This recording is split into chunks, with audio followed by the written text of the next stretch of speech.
think something that we have learned is that there are some really big kind of challenges that a lot of our team are finding. So I think there's a lot of things around processes that we're struggling. I think I mentioned that a little bit before. And something that we're going to try and do now is we've been working and focusing a lot on some of the quick wins and how we can kind of introduce change ideas that are like really like immediate and people can see in real time the difference it's making. But then I also think we're now going to try and prioritise from team feedback some of the things that they've been saying to us. So, you know, really big things. So things like around flexible working, that sort of thing, and trying to prioritise through the team what we should work on and look a little bit more long term, because I think they're the things that are going to start making even more of a difference to people's well-being. Okay, so from Pulse Survey, we have actually gone through it with our little project team. We not only did we look at the negatives, we looked at some of the positives as well, and there were some real positive notes in there about how our team worked well together, what a friendly atmosphere it was. We did pick out 2 areas that we've identified to take forward, and they were around, where were we? They were around development, personal development, and the other one was about feeling appreciated. So, and we did have a chat about that, talking about it's not just feeling appreciated by your manager, but it's your colleagues, your peers, and people inside and outside of the department. I think on the whole our results were quite positive, but there were kind of a few interesting answers in terms of, I guess, people feeling supported by their immediate line managers. Something that was quite striking was how many people felt burnt out. So a large portion of our respondents felt really quite burnt out. A lot of people felt they didn't have the resources to do their job, which again was also quite interesting.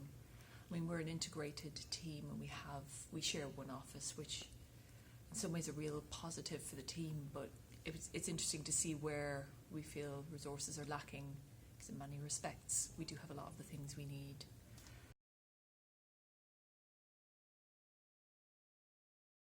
So we've continued to collect the Good Day measure. That continues to be a struggle. People have got very busy lives, and so we have found that a challenge, but we're hoping going forward, because now we're going to do it weekly rather than daily, we're hoping that things are going to improve. And our data champion is also going to do a bit of a drive on that one. When we've written our aim, we've incorporated the Improve Well at Good Day measure as a really key outcome measure for us.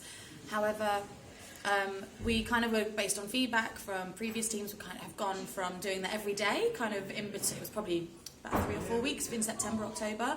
We put it down to weekly, and a lot of feedback we've actually had from the team is, oh my gosh, like where's the measure gone? We can't find it. And I think they were really happy to get into that habit, into that routine of recording how their day was going. So we've actually taken action, and we're going to re-increase the amount of times that they're recording, because I think, which is really positive, because I think people are really showing that they're engaging and they're wanting to share their thoughts and their feelings with us.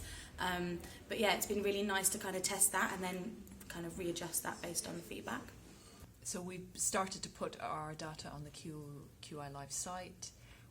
So we're collecting data in 2 ways. We've got people using the app, Improve Well. We've got some people putting tokens in 2 boxes we've put in our kitchen. So it's really interesting. We were talking about this yesterday. A couple of us had a huddle and we were putting together our driver diagram, and the people collecting the data were saying it's really weird. Some days we get 5 responses, sometimes we get 30. And we're just curious as to, okay, well, why is that?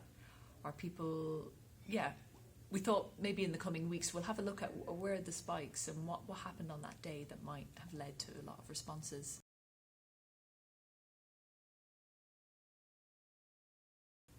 I guess getting that balance between directing the team, the balance of being directive and kind of encouraging initiative. I think sometimes, I guess recognising where I'm being overly directive and telling people what to do and kind of stifling people's motivation and interest, but also ensuring things get done. So this morning was really useful. We had a very good talk from Henry, which was really entertaining, but it's also very, it was a really good introduction, introduced a lot of new ideas to us. And so for me, the main learning point there was perhaps to give the team a bit more freedom and for them to take more responsibility and to give them that opportunity. I think the concept of, so Donna did an amazing little bit around leadership behaviours, and and also Henry, who was from the Happy Thing, was absolutely amazing. And looking around how you can be a good coach in leadership. And I think something that I've really taken away from it is how we work with our core group, because our core group's quite big, to really coach them with us, to be able to implement change ideas, to be able to gather feedback, because we're such a big team that we really are heavily relying on them. Like myself and Sav, the other kind of project lead data champ, we can't do it all just the two of us. So we want to be able, we're thinking a little bit more about how we can coach and support them in our core group to be able to improve kind of on the wider scale across the whole team.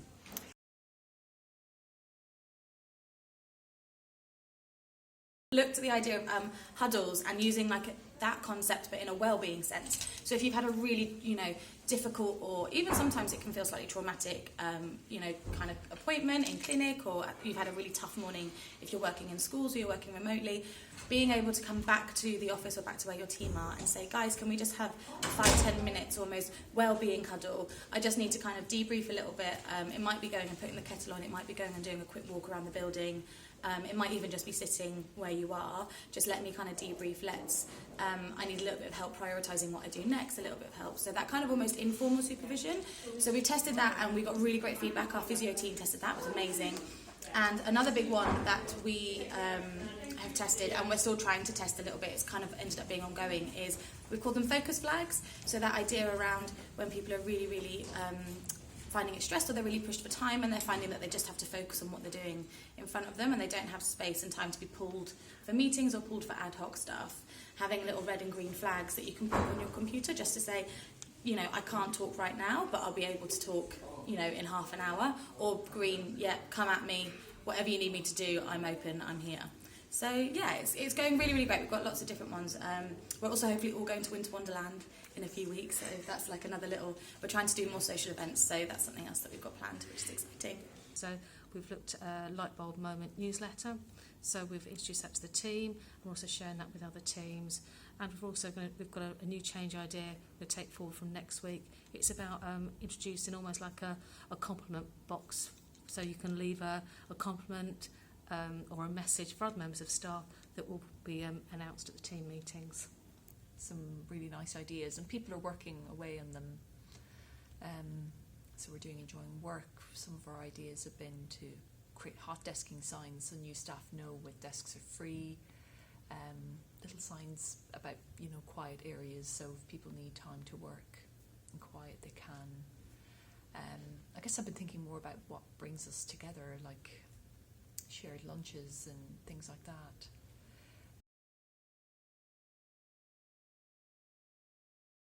I guess finding the time, keeping all the plates spinning.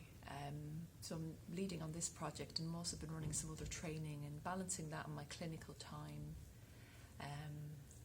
Supporting a new member of staff to join the team. So there's been a lot of competing priorities the last couple of months, which have made engaging as fully as I'd like to in this project a challenge. Okay, for me, the challenges are around really, it's the time. We've all got competing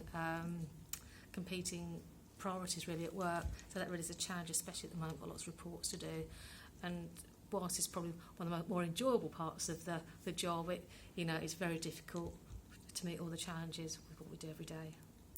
Within our core team, everyone is trying so hard to be engaged, and we all know that everyone's trying their best, but sometimes it's a little bit difficult to find the time amongst the whole team. So we're meeting, but then the time outside of those meetings to be able to implement things, to be able to practice change ideas, to give kind of the Joy project the headspace that it needs.